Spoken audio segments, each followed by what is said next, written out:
Hi guys, it's Queen from Baby Kingdom Studio. Today's video is extra exciting kasi I'll be sharing my experience with the new Insta360 Go Ultra, which Insta360 PH lent me until the end of the month. Actually, I already own the Ace Pro 2, which I've been using for my behind the scenes videos. And I love it. Pero this time I wanted to test kung kaya bang sabayan ng mas maliit na camera like the Go Ultra yung daily workflow ko sa studio, especially for newborn and family sessions. As you can see, maliit lang si Go Ultra. Pero what I like about this yung yung mismong camera niya, nade-detach siya sa action cam, diba?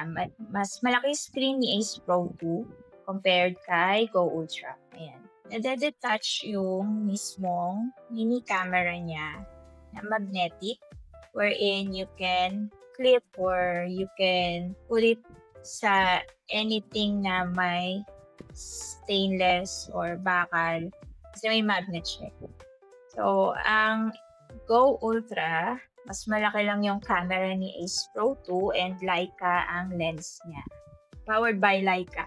So, ang kasama sa box ni Insta360 Go Ultra, yung standalone camera, yung action pod niya, which is nagsisilbi ding dock pag gusto niyang i-charge. USB cable, Type-C for charging. Yung magnet pendant, included na rin siya. So, hindi ka nabibili ng kahit anong accessories para sa sa Go Ultra mo. Kasi included na siya sa box. Next is yung kanyang quick release safety cord para sa hands. And then yung easy clip.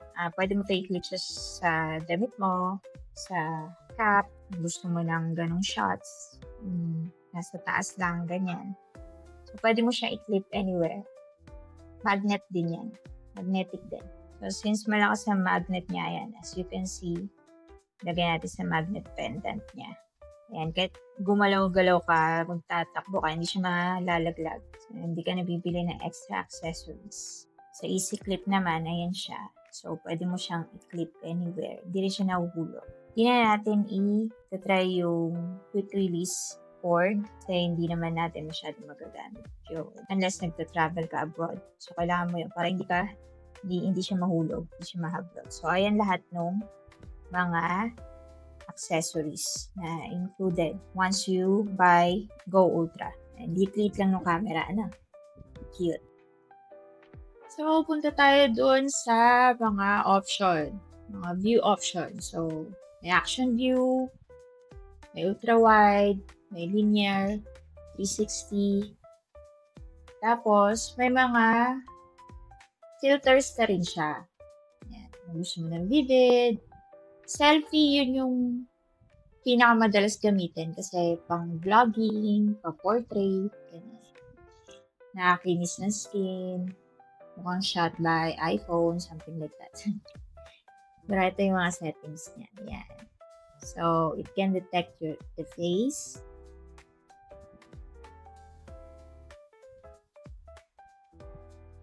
So, up to 4K resolution siya. Yun yung highest. Then, 1080p naman yung lowest resolution. Then, 60 frame rate per second naman yung maximum.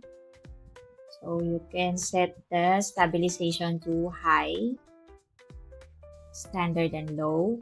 Yan.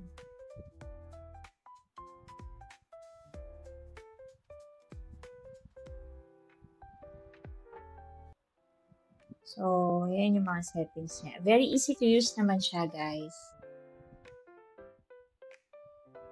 Compare natin siya kay Ace Pro 2 naman. Halos pares lang naman sila ng interface ng settings. Ayan. And nasiset mo naman siya sa landscape tsaka portrait. Wala namang problema. So, parehas lang sila halos. Yan. So, may slow motion, starlapse, burst, interval, photo, video, and madalas ko gamitin yung pure video. Tapos, naka-preset siya ng vlog kasi nakakaganda ng skin. Pero ayan, marami namang options, especially kung sporty ka. So, meron din siyang mga filters, si Ace Pro 2. Yung filter na may Leica rin siya na filter. Nakadepend yan sa type of settings ng video mo. Ayan. So, iba-iba yung filters niya. I think mas maraming filters si Ace Pro 2 kasi meron siyang Leica Nat or Natural tsaka Leica Vivid. Ayan. Pero the rest, halos pares lang sila ng settings ni Go Ultra. Pinakaiba lang nila is up to 8K si Ace Pro 2. Nga lang, yung 8K niya is up to 30 frame rate per second, while yung 4K is 120.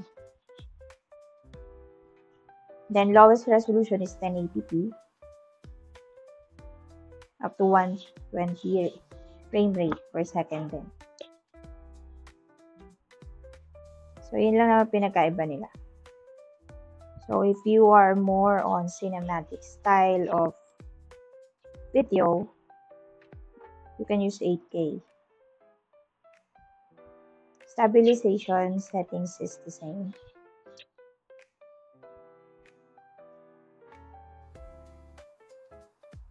Sino ba nag-edit ng 8K ngayon? I think yung mga cinematographer or mga mga sporty, ganyan. Kailangan nila yon. Ako kasi hindi ko ginagamit yung 8K. Minsan lang. Tinry ko lang. Kaya lang uusok yung aking PC. So, settings yan. Halos pares lang sila ni Go Ultra. Yun lang naman pinagkaiba nila.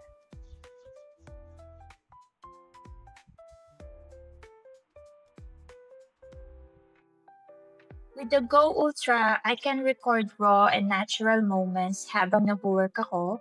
Yung mga unfiltered clips of how I handle babies, clients love that. It's authentic and that's what builds connection and trust. Ang dami kong new inquiries after posting those kind of BTS clips kasi they see how calm and safe the sessions are. Instead of hard selling my sessions, I let my BTS do the talking. When parents see how I prepare, how patient I am, and how we prioritize baby safety, they immediately feel confident to book. The Go Ultra helps me tell those stories effortlessly. Before, I had to pause or reposition my Ace Pro 2 or yung phone ko every few minutes. Now, I just clip the Go Ultra and forget about it. It captures everything habang tuloy-tuloy ako sa work. Less time setting up, more time focusing on my craft. As a studio owner, consistency sa content is key. With this camera, isang newborn session pa lang may pang Reels, pang YouTube Shorts, pang TikTok na ako. And since the footage is stabilized and wide, hindi ko na kailangan mag-retake. Minsan, I send clients a short BTS reel as a surprise bonus. They love it. It adds that emotional touch. Parang they're watching how their baby's photos came to life. That extra experience makes them more likely to recommend my studio. Ginamit ko rin siya on non-shoot days like when I'm prepping sets, cleaning the studio, or even doing errands. It's a great way to document my creative life without thinking too much. The Ace Pro 2 is perfect for full-on video projects, but the Go Ultra is for those spontaneous daily storytelling moments. Overall, the Insta360 Go Ultra isn't just a cute mini cam, it's a serious business tool. It helps me capture my process, show authenticity online, and connect deeper with my clients all while saving time and effort. I still love my Ace Pro 2 for cinematic and high resolution projects, but the Go Ultra definitely earns its spot as my go to everyday studio BTS. Thank you again to Insta360PH for letting me experience this amazing camera. If you want to see more BTS content and photography tips, don't forget to like, subscribe, and follow Baby Kingdom Studio.